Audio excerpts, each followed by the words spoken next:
this was one of the stranger games of the season, Adam. I felt like there was just so many things that happened. There was a lot of not good things that happened for Carolina, but it was like none of it mattered because R.J. Davis was incredible. 14 of 22 from the field, 7 of 11 from 3, 7 of 9 from the free throw line, 42 points. First Tar Heel to score 40 or more since Harrison Barnes in 2011. That came in a big comeback against Clemson in the ACC tournament quarterfinals. First Tar Heel to score 40 or more in the Smith Center since Tyler Hansbrough did it in his freshman year against Georgia Tech. That was 2006. It is the first Tar Heel to score 42 since Shammond Williams had 42 points in double overtime in a win against Georgia Tech in 1998. The last time a Tar Heel scored more than this was 1970. Charles Scott had 43 in a game, I believe, against Maryland. Prior to that, it had been Bob Lewis's record-setting 49 points in 1965 against Florida State. Now, before that, there were Lenny Rosenbluth went 45 plus a bunch, George Glamick, the blind bomber. Underrated, I know we talk about that all the time, but underrated, crazy part of Carolina history. The dude couldn't see. Just and he was 40s. And he was a first-team All-American. His jersey's retired. Yeah. He knew where to shoot because of places on the court. The lines on the court, yeah. Incredible.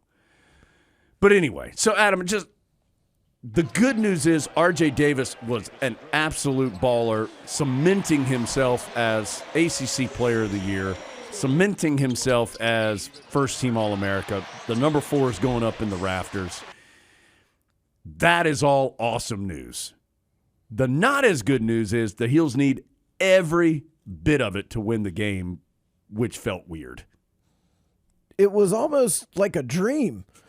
Like the RJ, it had already been decided in everyone's mind that this was the RJ Davis game. Yeah. Again, where we've already had like 3 or 4 of them. Yeah, just the latest version.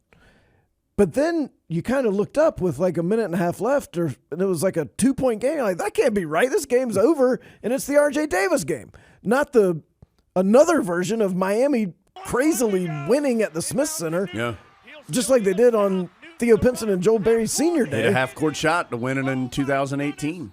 That was all I could think about when the Tar Heels were on the free throw line at the end. You better make these free throws so they can't chuck in a 3. Missed 5 straight free throws. R.J. Davis missed 1. We will accept that. Well, he got the rebound. Armando Bacot missed 2. Seth Trimble missed 2. And I'm going to be honest, and we love Seth and Armando. None of those 4 were very close. Yeah.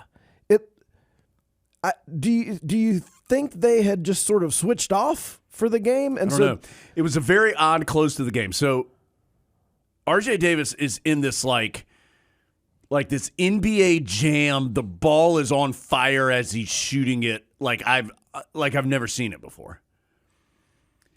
And he hit the 3, Adam, on the Tar Heel sideline to give him 39 points. And it was right after he had hit one of the longest 3s that I've ever seen made in regulation play at the Smith Center, where it wasn't even just a step back.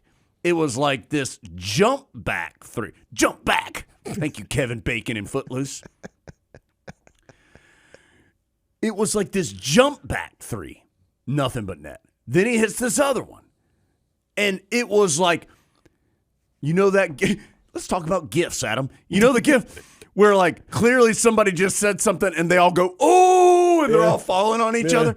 It was like the Tar Heels were doing that on the court. Yeah. But there was still 4 minutes left in the game. But they were all like, oh. And so Miami goes down, actually missed a 3, but got the rebound. Then Bacot fouled O'Meara, and it goes to the under 4 timeout.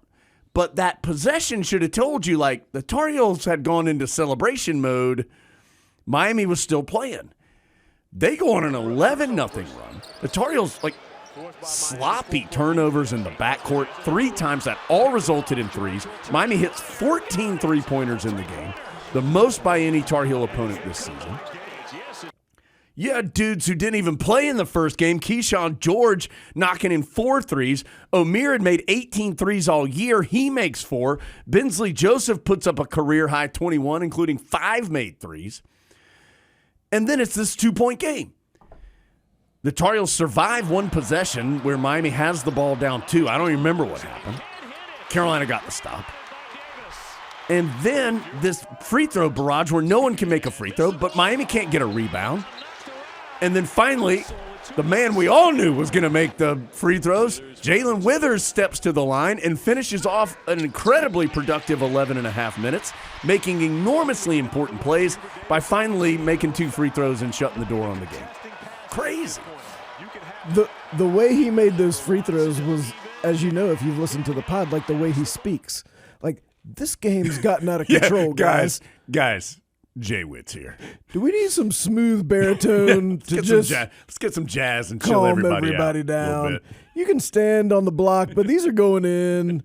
Everybody relax. There's no 4-point shot. This is going to ice it. Water on RJ. Yeah. End scene. Those were huge shots. I was petrified that Miami was going to get the rebound and throw in some ridiculous shot before the Tar Heels could foul them. If it, in the 3-point game scenario. And full credit to Miami. This is a team that at times this year has looked like it's just given up on the season. Like at times they look like they just don't care that much anymore. And they were playing without 2 of their best players. Or arguably probably 2 of their 3 best players, and Nigel Pack and Wooga Poplar, both out with lower body injuries. But Adam, here's what happened. The magic pill was providing the medicine for Miami in this game. They were making shots all over. And by all over the place, I mean outside the arc. Because Carolina's 2-point defense was great. And they were challenging shots. Miami was 10 of 31 from 2 and 14 of 30 from 3. Again, just one of the stranger games I can remember seeing in recent years. So many odd parts to it. So I talked to Hubert Davis afterwards, as we do for radio, and Coach Davis was hot. As hot as we've seen him all year. Because I do think that you won the game, and it was a big win. And it was an earned win, primarily by R.J. Davis and then some others. Harrison Ingram had a couple of big plays. Jalen Withers, in all seriousness, made really big plays. It was a hard-earned, important win. And yet I don't think anybody leaves that game going, that's the recipe to make a deep run in March. That it's just R.J. Davis, as great as he is, ain't going to put in 42 very often. Carolina can't survive many more times with Ingram and Ryan going a combined 6 of 26 and 2 of 14 from 3. And I think even more important than that, Armando Bacot taking 4 shots and going 1 of 6 at the free throw line. Yeah, and sometimes you get numbers like that when there's a big individual performance, when the big individual is sort of shutting those others off. Like they can't get the ball or can't get shots or because it's all flowing through him. That wasn't what happened on Monday. RJ somehow got 42 in the flow of the game. I thought until the very end. Right. But even then, Carolina took a timeout and got a wide open corner 3 that just didn't go in on a big possession. And, Adam, this is a concerning trend. I think Carolina went the final 4:20 of this game without a field goal or right in that range. And we've seen similar things happen before. I thought this one was a little different in that there were maybe twice where R.J. Davis had the ball and waited too long. Miami blitzed the high ball screen, and Carolina didn't get a great look. I thought Carolina had a couple of looks, and it felt like this whole game. Those shooting numbers outside of R.J. Davis aren't good. How many layups did Carolina miss? How many fast breaks did they not convert on? How many open threes did they miss? It was a very unusual game, and so this is a game you could lose. It was weird enough that Carolina could have lost this game had it not been for R.J. Davis.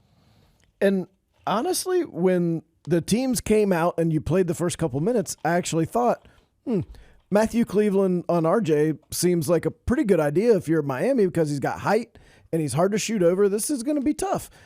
And within the first couple minutes, RJ Davis dribbles himself into a 3-pointer and makes it, and then dribbled himself into a 2-pointer and made it. Like, oh, well, maybe it doesn't matter who's guarding him tonight because he's just going to keep doing this, which covered up a lot of other issues for the Tar Heels. Yeah. Carolina, I think I said this on the Rapid Reactions podcast, Adam. I can't even remember now. It just kind of felt like Carolina never really seriously thought Miami was going to win the game until the end when it got tight. And to not absolve the Tar Heels, but that was kind of the feeling in the building. It was like, oh, okay. Okay, Miami, you've made a bunch of threes, but you're obviously not going to win this game. But then all of a sudden, it was in question. They had the ball down 2 with a minute left. It was more we're here to be entertained than Right. we're here to beat a conference opponent. And Miami had lost 6 in a row and was down 2 players. Yeah. And some of those 6 have looked like Awful, they yeah. were considering taking up lacrosse. Yeah. They didn't want to be there. And I think that's who everybody thought they were going to get. They didn't get that. And Miami almost got – that would have been the most stunning loss of the year. Oh, easily. Had it occurred. Right. But it didn't. But RJ Davis. Because of was RJ there. Davis.